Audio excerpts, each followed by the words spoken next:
সুপ্ত প্রেমের বেদনাময় কাহিনী। একটি ছেলে কলেজে পড়তো। সেই কলেজে সুন্দরী একটি মেয়েকে তার খুব ভালো লেগে যায়। ভালো লাগা থেকে তাদের মধ্যে বন্ধুত্ব হয়। সেই বন্ধুত্ব একদিন ভালোবাসায় পরিণত হলো। দেখতে দেখতে এভাবেই কেটে যায় কয়েকটি বছর। ফোনে তারা ঘন্টার পর ঘন্টা কথা বলতো, মেসেজ করতো। নিজেদের জগতের বাইরেও যে একটা জগৎ আছে সেদিকে তাদের পরোয়া ছিল না। কিন্তু একদিন মেয়েটি ছেলেটিকে অনেকবার ফোন করলেও ছেলেটি ফোন ধরেনি। মেসেজ করলে তারও কোনো রিপ্লাই দেয়নি। এদিকে মেয়েটির মাথায় নানান ভাবনা আসতে লাগলো। কিছু হয়নি তো ওর, ও ঠিক আছে তো। এদিকে সূর্য পশ্চিমে ঢলে পড়েছে, কিন্তু ছেলেটির তরফ থেকে কোনো সাড়া না পেয়ে মেয়েটি বুঝতে পারছিল না সে এখন কি করবে। পরের দিন সকালে ছেলেটির ফোন এলো মেয়েটির কাছে।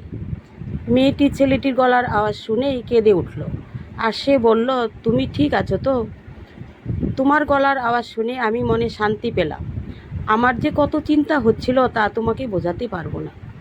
ছেলেটি তখন বলল, আমি কালকে খুব ব্যস্ত ছিলাম। সে আরও বলল, দেখো আমি খুব ব্যস্ত আছি, তাই তুমি এখন থেকে আর আমার কাছে ফোন করবে না। মেয়েটি কান্নায় গলা শুকিয়ে আসতে লাগলো। হঠাৎ কি হলো তোমার? ছেলেটি বলল, এত কৈফিয়ত দিতে পারবো না। এ কথা বলে সে লাইনটা কেটে দিল। মেয়েটি ছেলেটির সাথে কাটানো মুহূর্তগুলো মনে করে আরও কষ্ট পেতে লাগলো। তার মনে হচ্ছে যেন তার চারপাশের পৃথিবীটা বনবন করে ঘুরছে। হঠাৎ করে মেয়েটির চোখ অন্ধকার করে সে মাটিতে লুটিয়ে পড়ল।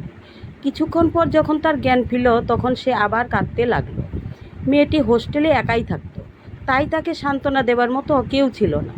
কিছুতেই সে মেনে নিতে পারছিল না, হঠাৎ করে ও আমার সাথে কেন এমন করলো। তার স্বপ্ন ভেঙে চুরমার হয়ে গেল। মেয়েটি ভাবছে ছেলেটি হয়তো অন্য কোনো মেয়ের প্রেমে পড়েছে, তাই তাকে ইগনোর করছে। এভাবে 7-5 ভাবতে ভাবতে পরের দিন যখন সে কলেজে যাচ্ছিল, সে এতটাই অন্যমনস্ক ছিল যে পিছন থেকে একটি গাড়ি এসে তাকে ধাক্কা মেরে চলে যায়। মেয়েটি গুরুতর অসুস্থ হয়ে পড়ে। তাকে হাসপাতালে ভর্তি করা হয় এবং তার বাড়িতে খবর দেওয়া হলো। মেয়েটি বাড়ির লোকজন ছুটে এলো। মেয়ের অবস্থা দেখে তার মা ছেলেটিকে ফোন করে সব বলে। ছেলেটি খবর শুনেই হাসপাতালে ছুটে আসে। সে এসে দেখে তখনও মেয়েটির জ্ঞান ফেরেনি। কিছুক্ষণ পর যখন মেয়েটির জ্ঞান ফিরল, সে তখন শুধু ছেলেটির নামই নিয়ে যাচ্ছিল। ডাক্তারবাবু মেয়ের বাড়ির লোককে বলল, চলুন আমরা একটু বাইরে যাই, ওদের একটু একা ছাড়ুন। ছেলেটি মেয়েটির হাত ধরে বলল, আমি আর কোনোদিন তোমায় কষ্ট দিব না, আমি আর ব্যস্ততা দেখাবো না, আমি খুব বড় ভুল করেছি।